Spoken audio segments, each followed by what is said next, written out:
राजा जनक, सीता मैया, कविराज विद्यापति के ई पावन मिथिला भूमि के नमन करे छी।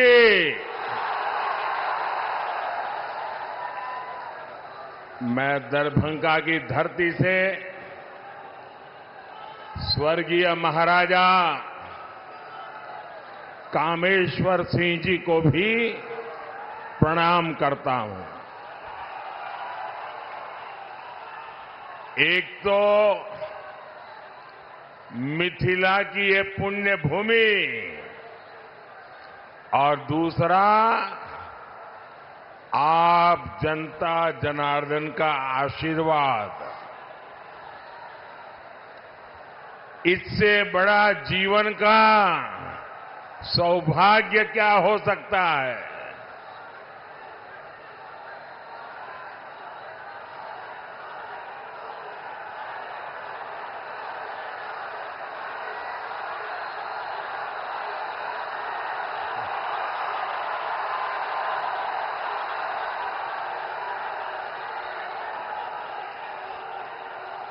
आप वो मोदी को कितना नचाओगे?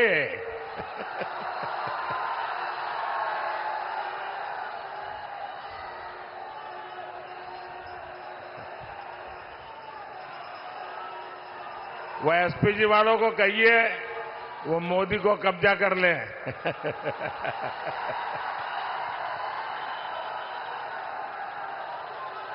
लेकिन बढ़िया बना के लाए हो आप।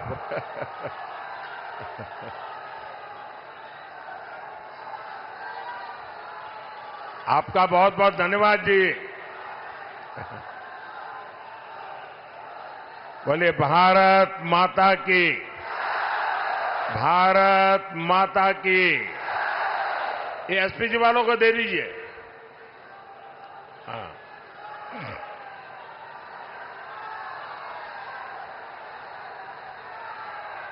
जय श्री राम,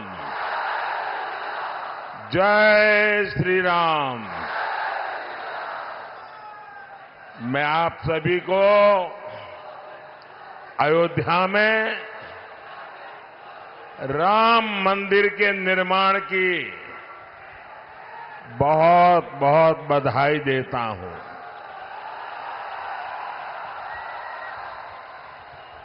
पांच सौ वर्षों के बाद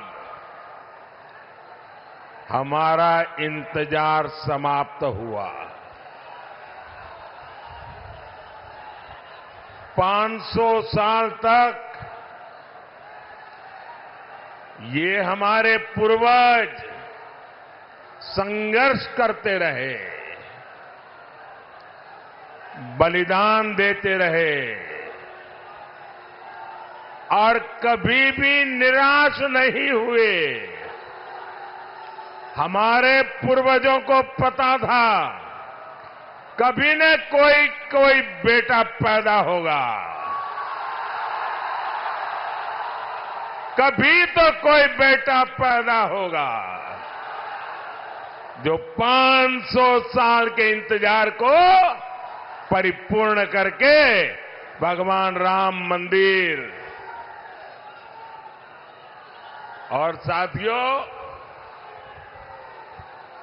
इंतजार सिर्फ राम जी का ही थोड़ा था, सीता मैया का भी तो था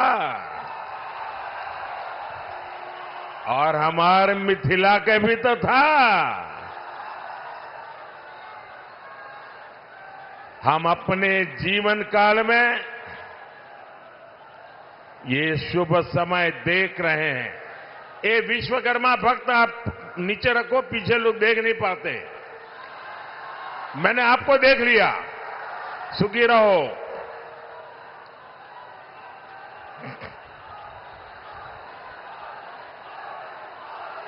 ये शुभ समय ये हमारे लिए बहुत बड़ी बात है। साथियों, जब अयोध्या में रामलला की प्राण प्रतिष्ठा हो रही थी, तब मैंने कहा था कि अब भारत आने वाले 1000 साल का भविष्य लिखेगा। कई बार इतिहास की एकाध घटना भी कई कई शताब्दियों का भाग्य तय कर देती है।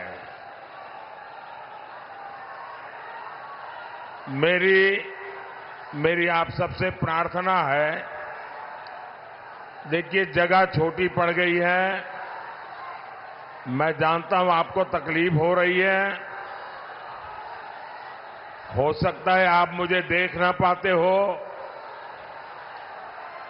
लेकिन उसके लिए हमें क्षमा करें। आराम से जहां है वहां खड़े रह करके मुझे सुनिए, और अगर आवाज कम करेंगे तो मुझे बोलने की सुविधा बढ़ेगी। तो आपके आशीर्वाद है मैं बोलना शुरू करूं? आप शांति रखोगे? आप इतने अच्छे लोग हैं। आज से 1000 साल पहले जब पश्चिम से भारत पर हमले होने शुरू हुए थे, तब किसी ने नहीं सोचा था कि भारत 1000 साल की गुलामी में गिर जाएगा। जो बिहार देश को दिशा दिखाता था, वो ऐसे संकटों से घिरा कि सब कुछ तबाह हो गया। लेकिन साथियों, भारत के भाग्य ने आज एक बार फिर करवट ली है। बिहार के भाग्य ने एक बार फिर करवट ली है। 21वीं सदी में ये कालखंड ऐसा आया है जब भारत फिर से अपनी सारी बेड़ियां तोड़कर उठ खड़ा हुआ है। आज भारत की दुनिया में जो साख है ना, वो नई ऊंचाई पर है। आज भारत चांद पर पहुंच गया है, जहां कोई नहीं पहुंचा। 10 साल पहले हम दुनिया की 11वें नंबर की अर्थव्यवस्था थे। सिर्फ 10 साल में हम दुनिया की 5वें नंबर की अर्थव्यवस्था बन चुके हैं।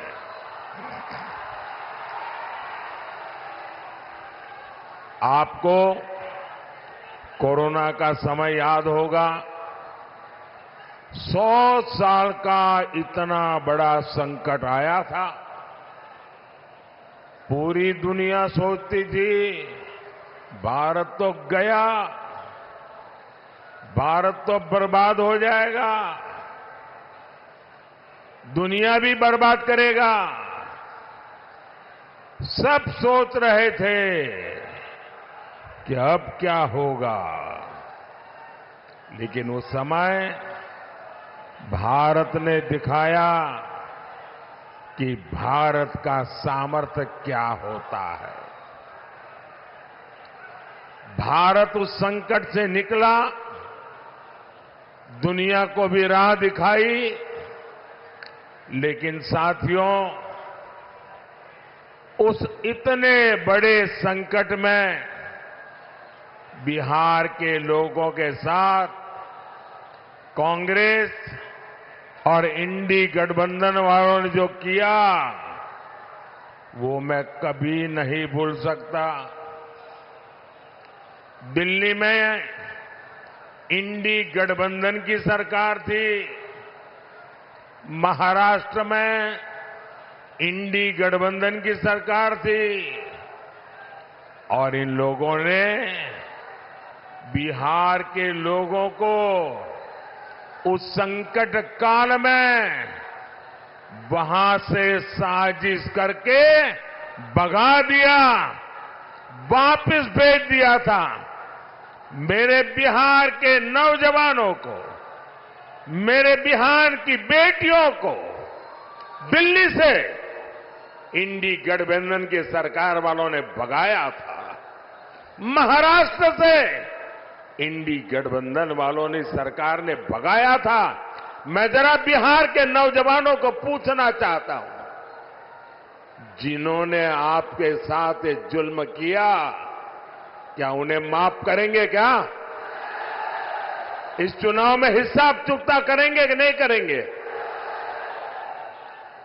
बिहार के लोगों को बसों में बिठाया गया और बीच रास्ते छोड़ दिया गया और आज यही इंडी गठबंधन के लोग आपसे वोट मांगने आ रहे हैं। क्या आप इंडी गठबंधन का इतना बड़ा गुनाह माफ करेंगे क्या? माफ करेंगे क्या? माफ करेंगे क्या? भाइयों बहनों, मैंने इस चुनाव में अगले 5 साल के लिए विकास का रोड मैप दिया है। मैंने 25 साल का विजन देश के सामने रखा है, लेकिन ये भी जरूरी है हम अतीत का भी ध्यान रखें। जैसे एक शहजादे दिल्ली में है, वैसे ही एक शहजादे पटना में भी है। एक शहजादे ने बचपन से पूरे देश को और दूसरे शहजादे ने पूरे बिहार को अपनी जागीर समझा है। इन दोनों शहजादों के रिपोर्ट कार्ड एक जैसे ही हैं। इनके रिपोर्ट कार्ड में सिवाय घोटालों और बेलगाम कानून व्यवस्था के सिवाय कुछ भी नहीं है। याद कीजिए कैसे बिहार में अपहरण उद्योग चलता था, कैसे बड़े बड़े घोटालों से बिहार के खजाने को लूटा जाता था, कैसे शाम होते ही हमारी बहन बेटियां घर से निकलने में डरती थी, कैसे नौकरी देने के पहले जमीन लिखवा ली जाती थी। साथियों, आज नीतीश जी के नेतृत्व में एनडीए सरकार बिहार के विकास के लिए दिन रात काम कर रहा है। हमारी प्रेरणा कर्पूरी ठाकुर है, जिन्हें कुछ समय पहले भारत रत्न देने का सौभाग्य हमें मिला है। पिछले 10 साल में बिहार में हमने 40 लाख गरीबों को पक्के घर दिए हैं, करीब 1.25 करोड़ गैस कनेक्शन दिए हैं। आज गरीबों को मुफ्त राशन, मुफ्त इलाज मिल रहा है। और अब मोदी ने ये भी तय किया है कि आपके परिवार में, बिहार में कोई भी 70 साल की ऊपर के बुजुर्ग होंगे तो अब उनके संतानों को उनकी बीमारी में इलाज का खर्चा नहीं उठाना पड़ेगा। अब ये खर्चा दिल्ली में आपका ये बेटा उठाएगा।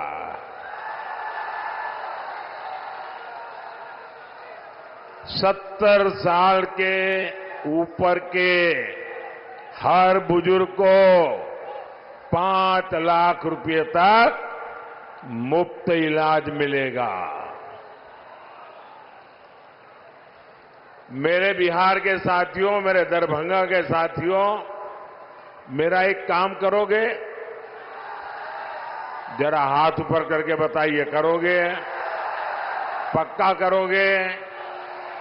देखिए, एक काम करना, जब आए भी इन दिनों गांव-गांव जाते होंगे, मोहल्ले में जाते होंगे, छोटी छोटी बस्तियों में जाते होंगे, अगर वहां पर कोई परिवार ऐसे आपके ध्यान में आ जाए जिनको अभी पक्का घर मिलना बाकी है, गैस का कनेक्शन मिलना बाकी है, नल से जल का कनेक्शन बाकी है, आयुष्मान का कार्ड नहीं पहुंचा है, तो उनको कह देना कि मोदी जी की गारंटी है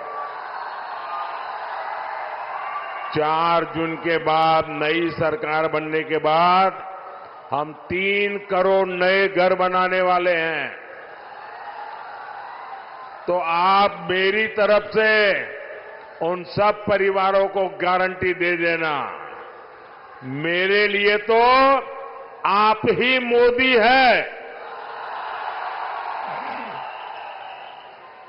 साथियों, दरभंगा का एयरपोर्ट हो, रेलवे स्टेशन हो, अमृत भारत ट्रेन हो, आधुनिक सड़कें हो, हर तरफ काम हो रहा है। दरभंगा एम्स की अड़चनों को भी दूर किया जा रहा है।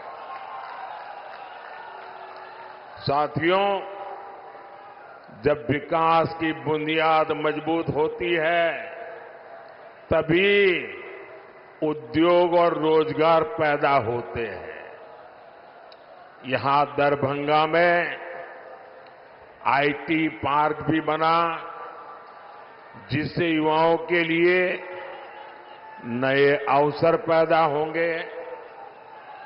मिथिला में मखाना, लीची और आम खूब होता है। अच्छी सड़कों और इंफ्रास्ट्रक्चर से इसका एक्सपोर्ट दुनिया भर में बढ़ेगा। यहां के मखाने को दुनिया तक पहुंचाने के लिए हमारी सरकार ने मखाने को जीआई टैग दिया है। साथियों, हमने बिहार में महिला स्वयं सहायता समूहों को 42,000 करोड़ रुपए की सहायता बैंकों से दी है। 42,000 करोड़ रुपया। दरभंगा, मधुबनी में 11 लाख महिलाएं इन समूहों से जुड़ी है। दरभंगा में इन बहनों ने शिल्प ग्राम की शुरुआत भी की है और आपकी मधुबनी की पेंटिंग का प्रचार तो खुद मोदी पूरी दुनिया में करता रहता है।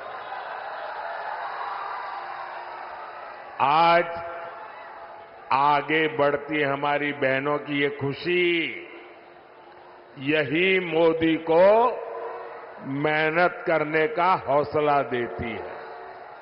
साथियों, आपको पता है कि संविधान ने लंबी चर्चा के बाद हमारा संविधान बना, तब एक मुद्दे पर सबसे ज्यादा चर्चा हुई थी। बाबा साहब आम्बेडकर थे, डॉक्टर राजेंद्र बाबू थे, देश के बड़े बड़े विद्वान थे और संविधान में धर्म के आधार पर आरक्षण देना कि नहीं देना, इस पर गंभीर चर्चा हुई और बाबा साहब के नेतृत्व में संविधान सभा ने 75 साल पहले तय किया कि हमारे देश में धर्म के आधार पर आरक्षण नहीं दे सकते हैं, देश को फिर से नहीं बांट सकते हैं। बाबा साहब आम्बेडकर ने इसके विषय में खुलेआम वकालत की कि धर्म के आधार पर आरक्षण नहीं होगा। इतना ही नहीं, पंडित नेहरू ने भी धर्म के आधार पर आरक्षण का विरोध किया। लेकिन अब जब हमारे गरीब एससी, एसटी, ओबीसी का कांग्रेस से मोहभंग हो गया है, तो कांग्रेस नेहरू जी की भावना के खिलाफ जा रही है, बाबा साहब आम्बेडकर के पीठ में छुरा भोंक रही है, संविधान को तोड़ने मरोड़ने में लगी है।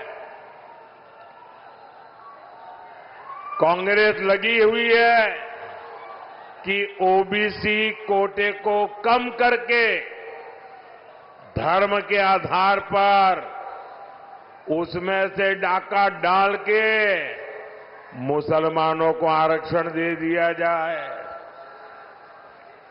दलितों के आरक्षण में से डाका डालो, आदिवासियों के आरक्षण में से डाका डालो और कांग्रेस की साजिश में आरजेडी भी कंधे से कंधा मिलाकर चल रही है। 2007 में बिहार के शहजादे के पिताजी ने मुस्लिमों को ये आरक्षण में से निकाल करके कोटा देने की बात कही थी।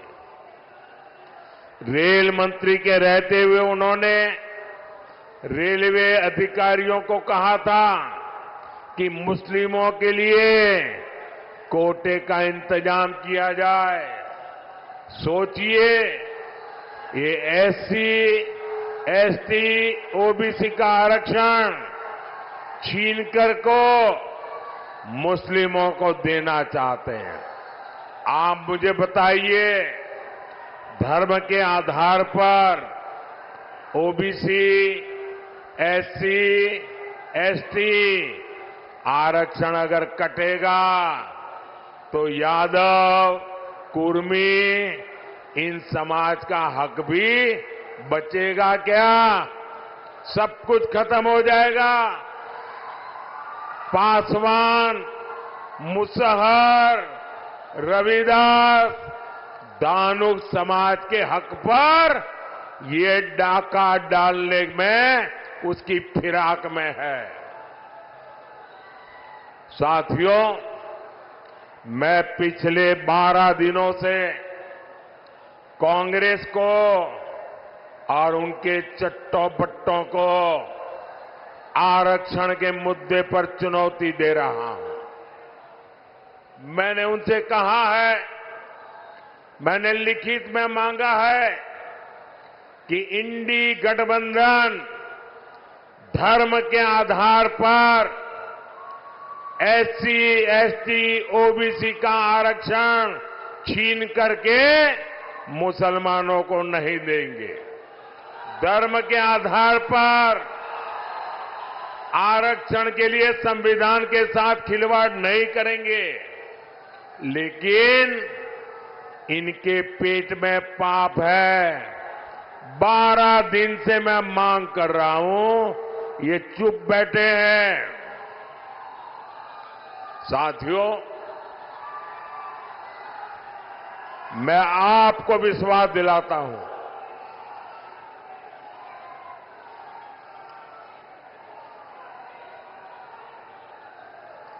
मैं आपको विश्वास दिलाता हूं, जब तक मोदी जिंदा है, जब तक मोदी जिंदा है, एससी, एसटी, ओबीसी के आरक्षण पर कभी भी मैं खिलवाड़ नहीं करने दूंगा। साथियों, मैंने जब से कांग्रेस, आरजेडी के इरादों को बेनकाब किया है, तो ये लोग बौखला गए हैं। अब आरजेडी ने ये गिनना शुरू कर दिया है कि सेना में कौन हिंदू है, कौन मुसलमान है। यही इनका असली चेहरा है। ये लोग समाज को बांटने के लिए, देश की एकता तोड़ने के लिए कुछ भी कर सकते हैं। मां भारती की रक्षा के लिए जो सीने पर गोली खाता है, वो पहले भारतीय होता है। और ये आरजेडी के लोग उसे हिंदू मुसलमान की नजर से देखते हैं। मैं जरा हिंदू मुसलमान का बंटवारा करने वालों को पूछना चाहता हूं, क्या अब्दुल हमीद जी को हम इस शर्त इसलिए याद करते हैं क्योंकि वो मुसलमान थे? देश को इस दिशा में ले जाएंगे ये लोग। यही लोग सर्जिकल स्ट्राइक पर सवाल उठाते हैं, एयर स्ट्राइक पर सवाल उठाते हैं। यही लोग आर्मी चीफ को गाली देते हैं। आखिर किसको खुश करने के लिए किसके इशारे पर ये बोला जाता है? देश सब देख रहा है, जनता है, सब कुछ जानती है। देशवासी सब देख रहे हैं। साथियों, आरजेडी का इतिहास सामाजिक न्याय का मुखौटा लगाकर हमेशा तुष्टीकरण करने का रहा है। जब गोधरा में कार सेवकों को जिंदा जलाया गया था, तब रेल मंत्री ये शाहजादे के बेटे थे जो सजा काट रहे हैं और जमानत पे घूम रहे हैं। उन्होंने दोषियों को बचाने के लिए सुप्रीम कोर्ट के एक जज की कमेटी बनाई, बेनराजी कमेटी। सोनिया बहन का राज था ना, और इसलिए उन्होंने बेनराजी कमेटी बनाई थी। वो जज का नाम बेनर्जी था, तो लोग बेनराजी बोलते थे। और उससे ऐसा रिपोर्ट लिखवाया कि 60 कार सेवकों को जलाने वाले निर्दोष छूट जाए। लेकिन ये रेल मंत्री जो अभी जेल में जिंदगी गुजारने के लिए मजबूर है, जमानत पे घूम रहे हैं, अदालत ने उनके इस रिपोर्ट को कूड़े कचरे में फेंक दिया और उन सबको सजा सुनाई, फांसी तक की सजा हो गई। पूरी दुनिया को पता था कि कार सेवकों को जिंदा जलाया गया था, लेकिन तब फर्जी जांच रिपोर्ट बनवाकर कार सेवकों पर ही दोष मढ़ने की साजिश रची गई थी। यही इनका इतिहास है, यही इनकी सच्चाई है। साथियों, हमें बिहार को लालटेन के दौर में वापिस नहीं जाने देना है। अभी आपको पता होगा, ये शहजादे दिल्ली वाले एक नई बात लेके आए हैं। आप मुझे बताइए भाइयों बहनों, हमारे परिवार में जो माता पिता होते हैं वो मेहनत करके कुछ न कुछ बचत करते हैं कि नहीं करते हैं? कुछ न कुछ बचाते हैं। उनके मन में रहता है कि एक छोटा सा घर बना दूं, बच्चों को काम आ जाएगा। एक छोटी सी गाड़ी ला दूं, बच्चों को काम आएगी। खेत खरीद के रखो, बच्चों को काम आएगा। हर मां बाप के मन में ये इच्छा रहती है कि वो अपने मरने के बाद बच्चों को कुछ न कुछ देकर के जाए। हर मां बाप की इच्छा रहती है। अब एक कांग्रेस ऐसा कानून बनाना चाहती है कि दिल्ली में उनकी सरकार बनेगी तो आपके मां बाप ने जो कमाया है वो अब आपको नहीं मिलेगा। आपके पिताजी अपना 10 एकड़ का खेत होगा तो आपको नहीं दे पाएंगे। 2 घर है तो नहीं दे पाएंगे।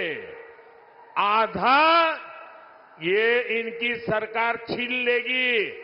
55% विरासत पर टैक्स लगाने का ये फतवा लेकर के आना चाहते हैं। क्या आपकी मेहनत की कमाई किसी सरकार को लूटने देंगे? किसी सरकार को लूटने देंगे? ये कांग्रेस वालों को लूटने देंगे? ये आरजेडी वालों को लूटने देंगे? और इसलिए भाइयों बहनों, आपका भविष्य बचाने के लिए, आपके बच्चों का भविष्य बनाने के लिए 7 मई को झंझारपुर में जेडीयू से प्रत्याशी श्री रामप्रीत मंडल जी आए हैं। 13 मई को दरभंगा में बीजेपी से श्री गोपाल ठाकुर जी और समस्तीपुर से एलजेपी की हमारी बेटी श्रीमती सांभवी चौधरी जी, पूरे हिंदुस्तान की सबसे छोटी उम्र की बेटी चुनाव लड़ रही है। आप सब आशीर्वाद दीजिए। ये हमारी बेटी तो जीतनी ही चाहिए। 20 मई को मधुबनी में बीजेपी के श्री अशोक कुमार यादव जी को, ये हमारे इन सभी साथियों को भारी संख्या में वोट दीजिए। और जब आप उनको वोट देंगे ना, तो ये वोट सीधा सीधा मोदी के खाते में जाएगा। मोदी को मजबूती मिलेगी और मोदी मजबूती से आपकी 5 साल और सेवा करेगा। तो घर घर जाएंगे, ज्यादा से ज्यादा मतदान करवाएंगे। पहले मतदान फिर जलपान, ये पक्का करेंगे। अच्छा, मेरा एक काम करेंगे, जरा हाथ ऊपर करके बताइए, करेंगे? मेरा काम करेंगे। यहां से जाने के बाद हर घर जाना, घर घर जाकर के कहना कि अपने मोदी जी दरभंगा आए थे और मोदी जी ने आपको प्रणाम कहा है। मेरा प्रणाम पहुंचाएंगे, घर घर मेरा प्रणाम पहुंचाएंगे। बोलिए भारत माता की, भारत माता की, भारत माता की। बहुत बहुत धन्यवाद।